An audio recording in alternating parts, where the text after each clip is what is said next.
अवधूत चिंतन श्री गुरुदेव दत्त श्री स्वामी समर्थ। तुम्हा सर्वांचं आपल्या स्वामी शक्ती या चॅनलमध्ये मनापासून स्वागत आहे। स्वामी तुम्हा सर्वांच्या सर्व चांगल्या इच्छा पूर्ण करोत एवढीच स्वामींच्या चरणी प्रार्थना करते आणि आपल्या आजच्या या नवीन आणि सुंदर व्हिडिओला पुन्हा एकदा नव्याने सुरुवात करते। भक्तांनो, बघा 19 फेब्रुवारी शुक्रवार अत्यंत महत्त्वाचा आणि सर्वात मोठा दिवस, कारण आज आहे चैत्र मासातील पहिली कामदा एकादशी। बघा, कामदा एकादशी ही आपल्या आयुष्यातील संकटांचा नाश करण्यासाठी, विघ्नांना संपवण्यासाठी, घरातील दारिद्र्य नष्ट करण्यासाठी, गरिबी कमी करण्यासाठी ही एकादशी अत्यंत महत्त्वाची असते। एकादशीचं जे व्रत आहे हे भगवान श्री विष्णूंसाठी समर्पित आहे। असं म्हटलं जातं की एकादशीचं एक व्रत धरल्याने आपली 100 पापांतून मुक्तता होते आणि इच्छित मनोकामना जी असेल ती पूर्ण होते। आज असणारी एकादशी ही चैत्र मासातील पहिली एकादशी असल्याने अत्यंत महत्त्वाची आहे। जसं की आषाढी एकादशी असेल, माघ एकादशी असेल, या काही एकादशींना जितकं विशेष महत्त्व आहे तितकंच विशेष महत्त्व हे आजच्या कामदा एकादशीला आहे। कारण संपूर्ण चैत्र महिना हा व्रत, वैकल्य, पूजा पाठ करण्यासाठी अत्यंत महत्त्वाचा मानला जातो आणि या महिन्यात असलेल्या विशेष तिथी आणि विशेष मिती ही तितक्याच महत्त्वाचा असतो। बघा, आज एकादशीचा जो योग आहे या दिवशी आपल्याला आपल्या घरामध्ये कापूर जाळायचे आणि कापरासोबत या काही वस्तू जाळायच्या आहेत। जर आजच्या दिवशी तुम्ही कापरासोबत आपल्या घरात या वस्तू जाळल्यात आणि या वस्तूंचा धूर जर तुम्ही आपल्या घरामध्ये केलात ना, तर त्या धुरासोबत तुमच्या घरात असणारी सगळी नकारात्मक शक्ती संपून जाईल। तुमच्या घरात कुठली बाधा वास करत असेल तर ती बाधा नष्ट होईल।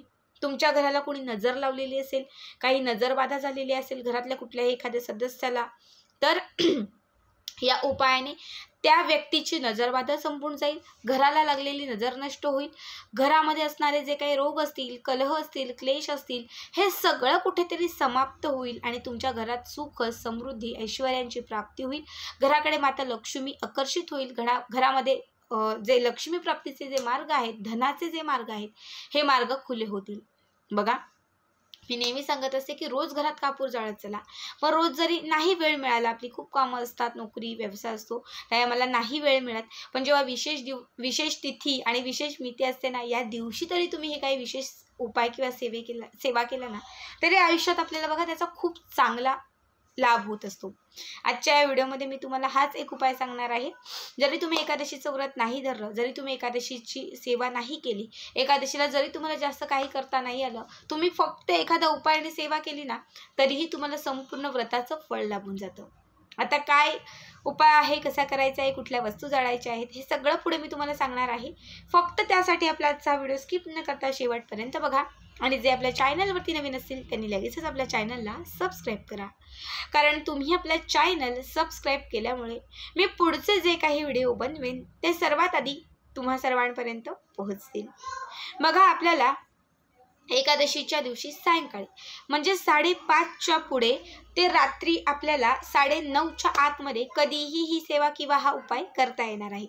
याच्यासाठी काय करायचं, तर सगळ्यात अगोदर एक मातीचं भांडं घ्यायचं ज्यामध्ये तुम्ही कापूर जाळता।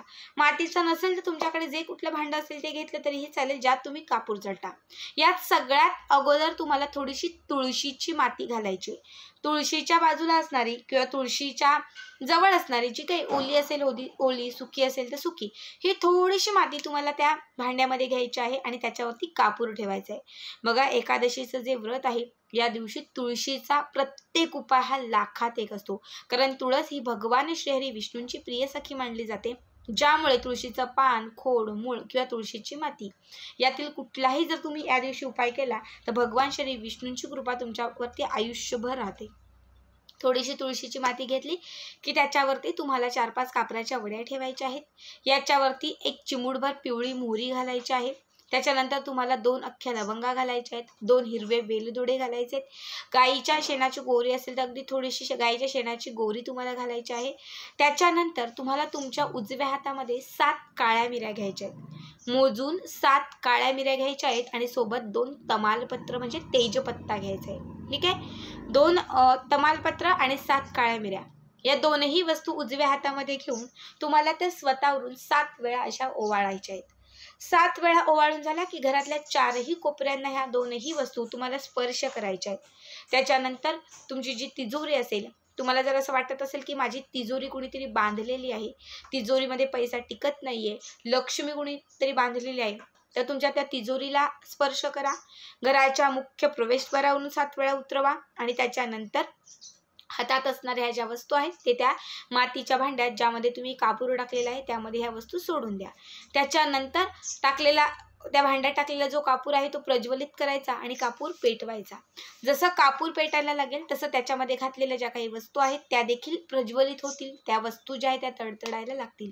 याचा जसा धूर तुमच्या घरामध्ये सुरू होईल किंवा याचा धूर जसा तुमच्या घरात पसरायला लागेल, संपूर्ण घरभर तुम्हाला हा धूर फिरवायचा आहे.